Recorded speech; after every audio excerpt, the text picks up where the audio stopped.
membership meeting. Bishop Collette. Well, good evening and welcome to the Syracuse Onondaga County NAACP General Membership Meeting. Of course, we hold a monthly meeting every month just to keep our members informed and to provide an opportunity for input, conversation, dialogue about what's happening with the Syracuse Onondaga NAACP. And so I want to welcome folks that might be joining us on Facebook Live and on YouTube. Just provide an update to some of the concerns we had that were raised about the incident with the viral video of the 8-year-old child, and also to talk a little bit more about what's happening with the NAACP as it relates to our membership and as it relates to our upcoming Freedom Fund dinner, which is next month in just a couple of weeks. So to that effect, there were, I believe, some questions that did come in to our branch about the incident, and I will do my best to kind of share any updates.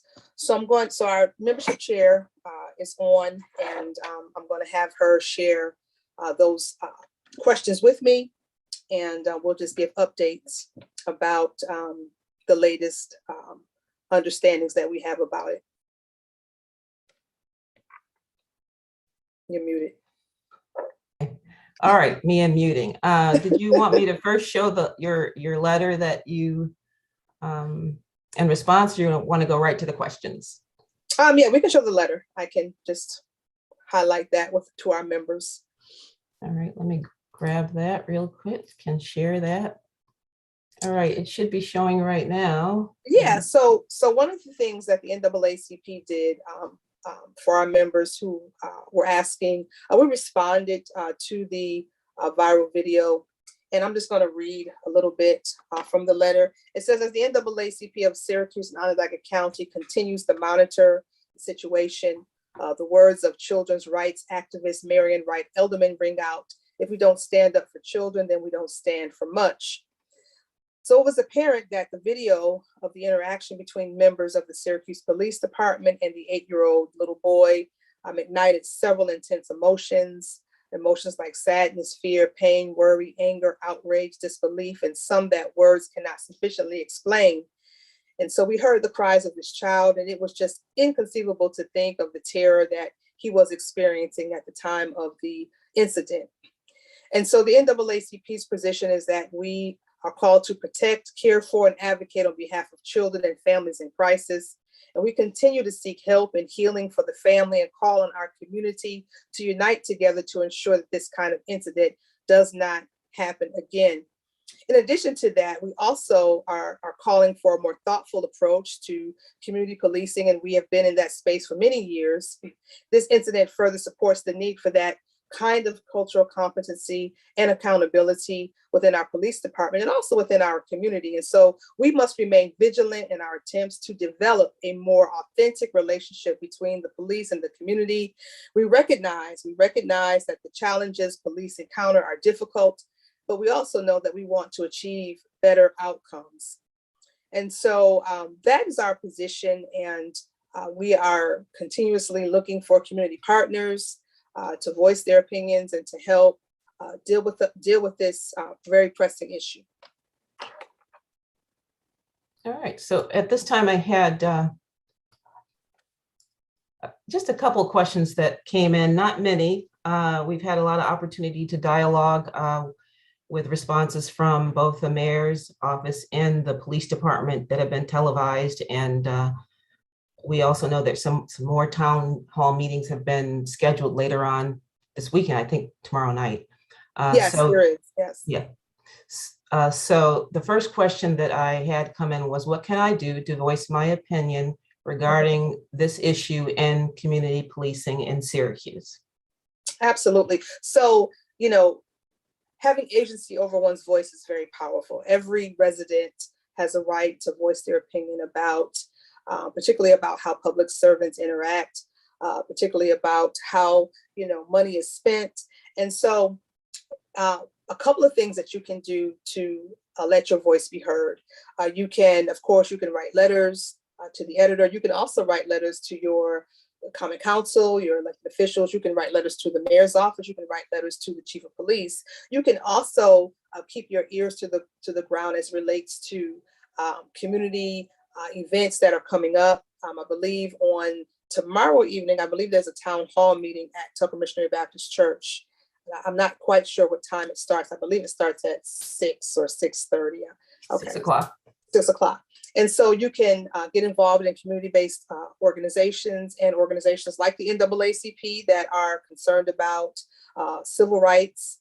And you can just really get involved in terms of letting your voice be heard, not only in writing, but attending meetings, attending community meetings, joining organizations like the NAACP. You can also, begin to have conversations with community stakeholders.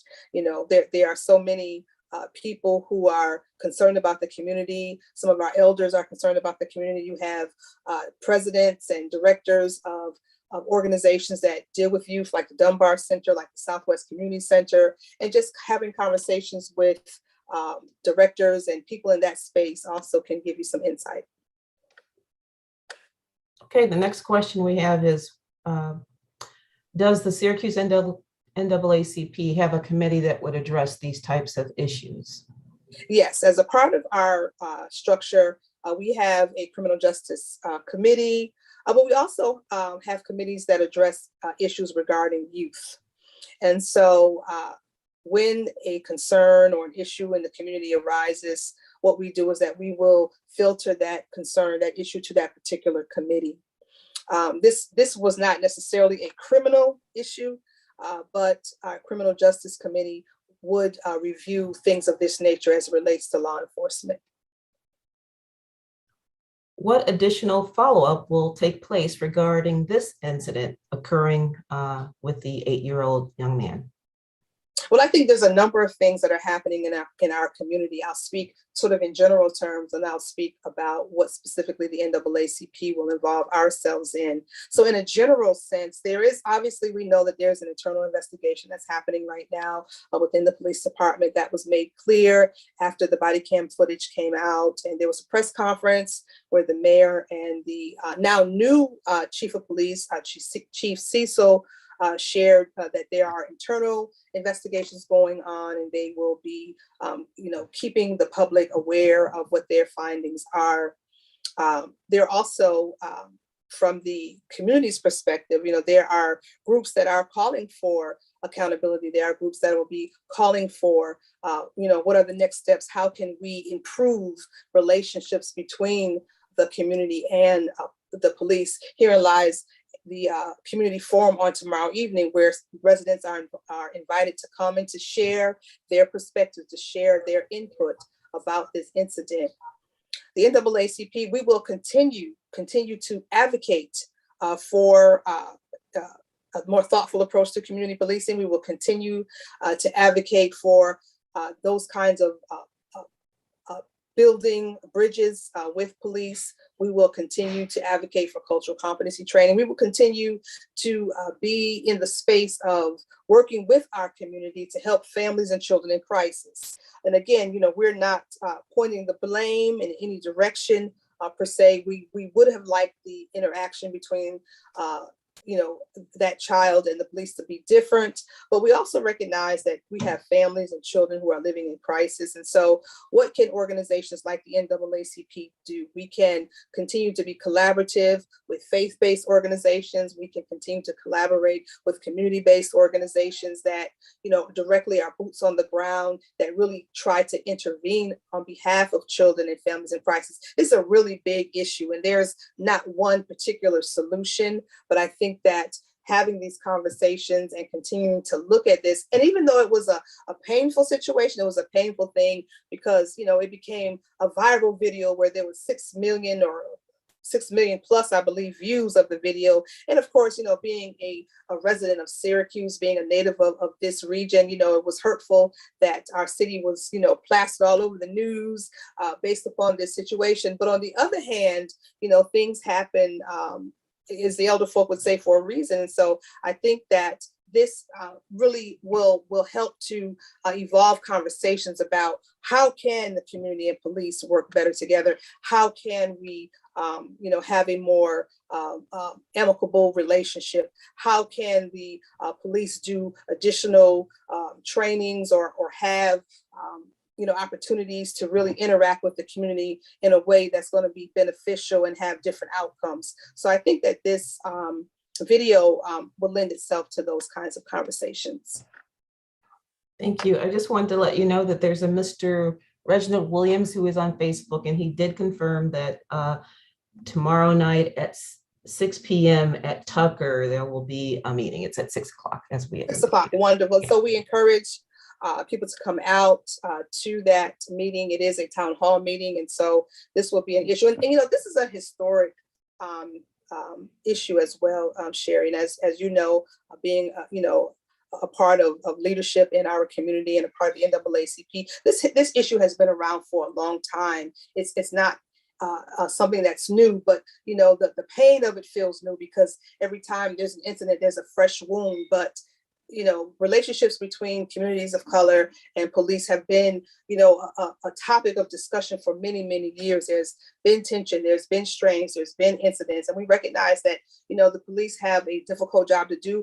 We're not saying that we're anti-police. We're not saying that all police are bad. Absolutely not. But what we are saying is that as these incidents continue, they leave a deep wound and a fresh wound within particularly communities of color. And so we have to resolve these things. That's absolutely right. And when you see something like that, it kind of opens it up. And sometimes reactions are reactions to the continuous, the continuity of some of the things that happen like this, not and in Syracuse, but across the country. And so it is alarming to see someone to get really upset. But if they have seen something on TV and experienced this all year along with the pandemic and everything else is going on, I'm not sure if you saw someone in your own eyes interpret it your own way, a child being just pulled off the bike, not knowing the background, your visceral reaction would be to stop and say, stop that. So unfortunately, whether and in New York State, I guess the age for arrest is 12. You can't be arrested if you're under 12. So Right. And as the body cam footage came out, there were some facts that emerged that the child wasn't, put in handcuffs, and technically the child was not arrested, as we know, but the child was detained. And so I think that the larger context, the historical context, is what needs to be addressed. And this issue just keeps coming up. It keeps coming up. It keeps coming up in our community over and over and time again. And as I said earlier, every time it happens, there is a fresh wound. People view things through their own filters and through their own historical context. And so this is an issue, particularly in Syracuse, that we just have to get it right. We've got to get it right. We cannot afford to perpetuate this kind of incident over and over again.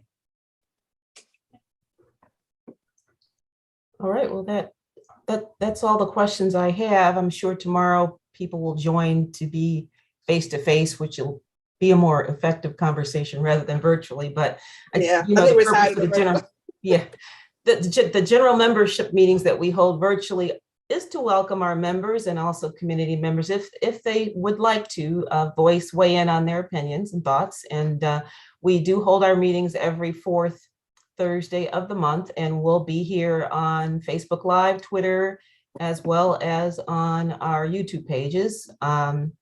So we welcome you to join us just to tell us what's going on in the community. And we'll report out with our committees. And most of the time we have specific issues that we address and we have guests, but this time we thought we'd just open it up, but we recognize that everyone's very busy. And it is a Thursday evening. So we're hoping that people will listen later. Absolutely. Sherry, do you want to just say a word? Do you have a visual of the Freedom Fund dinner? Yes, I was going to play the video that Evelyn Ingram is going to be our master of ceremonies. So there's a video where she kind of introduces it for us. So I'm going to play that right now if I make sure I can get it to work.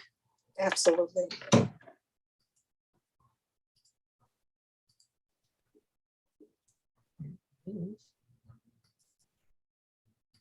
Evelyn Ingram, as I MC the NAACP 43rd Annual Freedom Fund Award Dinner on May 26th at the Ramada by Wyndham. Our theme, Pursuing Liberty in the Face of Injustice. Go to SyracuseNAACP.com for more information.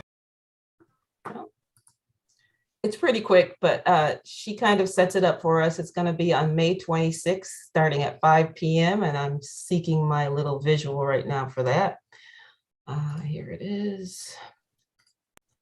You can go to Eventbrite to purchase a ticket. Our theme is Pursuing Liberty in the Face of Injustice. And I'm going to scroll right down to the honorees. Actually, we'll be honoring Vera House, Onondaga Votes, the League of Women Voters, Central CNY Latino, the magazine, Garland Brothers Funeral Home, Mark Spatafor, the president of the Greater Syracuse Labor Council, Rama Health Clinic, Volunteer Lawyers Project of Central New York, and Karen Harrison, who is a professor of communications at OCC.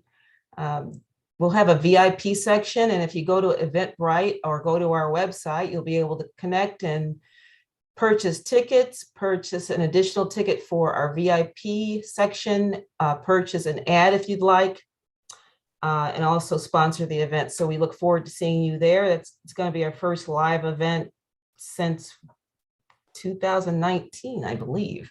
We had 2 virtual events. So that's the event. And the nice thing about it is if you purchase a ticket, you will automatically become a member of the NAACP, which we look forward to that because we need more participation and membership. We currently have about 200 members. And if you want to learn more about membership, visit our website at SyracuseNAACP.com. Yes, thank you, Sherry. And I think that, this is very important to note that the NAACP is a very strong organization. We have been in existence for 113 years. And I believe in Syracuse, we are 43 years old this year. This is our 43rd annual Freedom Fund Dinner. And so we're here and we always need people to participate, to roll up their sleeves and come alongside us to deal with all the issues that we address within our community. And so with that, we appreciate those of you who are joining us live on Facebook, those who are joining us on YouTube, and we appreciate the questions that you offered. You can always reach us at SyracuseNAACP.com. And so we thank you for joining this evening. And we look forward to seeing you at our Freedom Fund Dinner next month. Thank you so much.